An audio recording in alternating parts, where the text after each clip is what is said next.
Hi there! Today I'm going to show you how to make a delicious and satisfying whole food, plant-based, spicy potato and corn green chili chowder. It's an easy weeknight recipe that I often make during the fall and winter months. It starts by sauteing 1 cup of chopped green onions in a dry skillet. Then you add a half a cup of diced red bell pepper and 1 to 2 tablespoons of diced serrano or jalapeno pepper. Actually, I have a tablespoon of jalapeno that turned red on the plant in there. It's just kind of hard to see. So you want to saute for about 5 minutes, adding water a tablespoon at a time to prevent sticking or burning.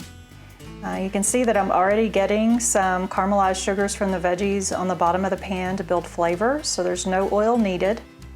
You know, oil is 120 calories, a tablespoon of pure fat. And that really adds up by the end of the week, and it also damages the lining of our arteries, so it's best to leave it out. And as you can see, it's really not needed. Now, if you want the recipe, there's a link to the blog post in the description below the video. I also have some freebies that you can download, including some juice recipes, and there's a link to my free Facebook group for people interested in juicing and getting more plants into their diet. I hope you'll come join us. And if you're new to the channel, please subscribe and click the bell to be notified when I post new videos. And of course, if you like this one, please click the like button and leave a comment. It really helps the video get out to more people interested in recipes like this. So you just want to continue to add water a tablespoon at a time. I'm using a ceramic nonstick green pan, but you can also use this same technique with stainless steel and cast iron. I have a cast iron skillet that I love, but I can't use it on this new flat top electric stove. So this green pan is half the weight of cast iron and it browns really well.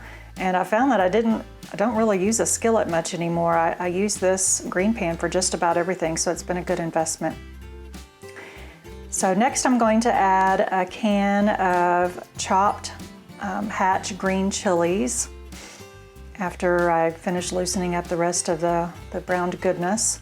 So this is just a 4.5 ounce can of diced green chilies, and then you want to allow that to cook for 30 seconds. I like to use the hot ones, but you can also choose mild. You know, Hatch green chilies are only grown in Hatch Valley in New Mexico, and I fell in love with them when I lived there in my middle school years. Many people consider it the world's best green chili. The soil and the weather, you know, the conditions where it's grown give these chilies their distinctive flavor. And they do come in red or green. I particularly like the green chilies. So you just want to let that hang out and get hot, you know, let it get to a simmer for about 30 seconds. And then I'm adding half a teaspoon of ground cumin. I grind up batches of cumin seeds in an old coffee mill and just refill this jar. And I'm also adding a half a teaspoon of salt. You can adjust this based on whether or not you're using reduced sodium vegetable broth or regular. And then also adding 3 tablespoons of flour. Now I'm using whole wheat flour, but any flour will do. So you just want to cook the flour, stirring continuously for about a minute.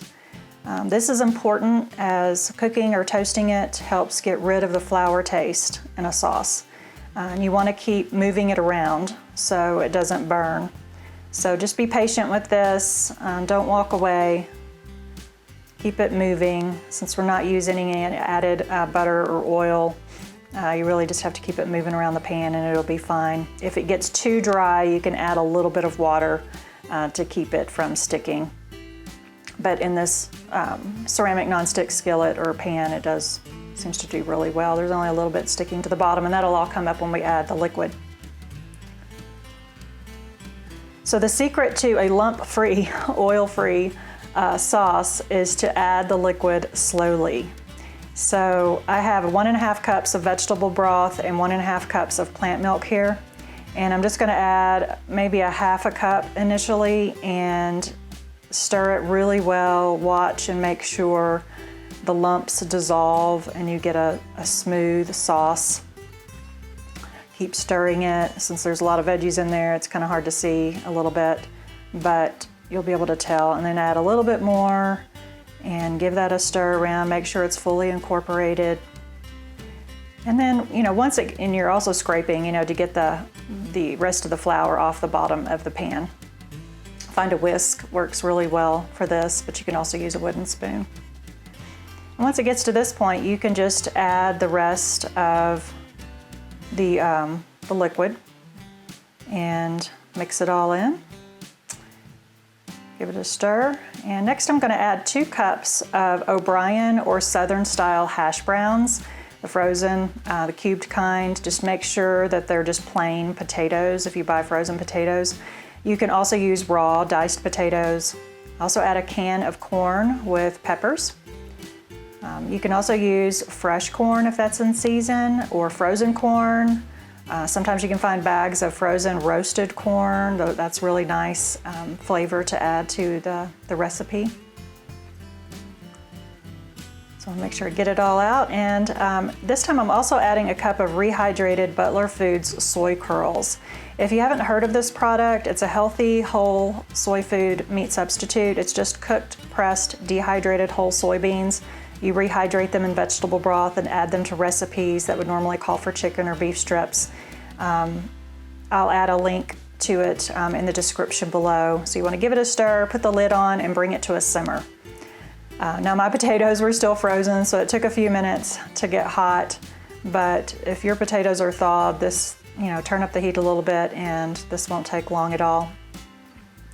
And once it gets to a simmer, then you just want to turn your heat to medium-low and simmer for 5 to 10 minutes, depending on whether or not you used frozen or fresh potatoes. The frozen won't take as long if you used fresh potato or raw potato, then just cook it until the potatoes are done.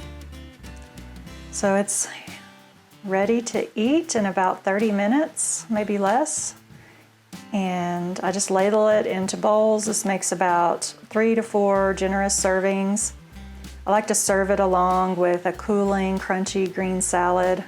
Sometimes I make some cashew cheese quesadillas to go along with it. Let me know if you want to see that recipe and I'll make that video for you. And then I like to top it with some chopped cilantro. If you don't like cilantro, you can leave it off, but if you do, it adds a nice fresh note to this spicy chili. It's really good. I make it every fall and winter. The recipe as written doesn't include the soy curls, but I think it's a nice addition. I hope you enjoy it. Thank you for watching. Please click the like button and leave me a comment. I do read them and respond. And also check the description box for links to the recipe and other goodies. See you next time.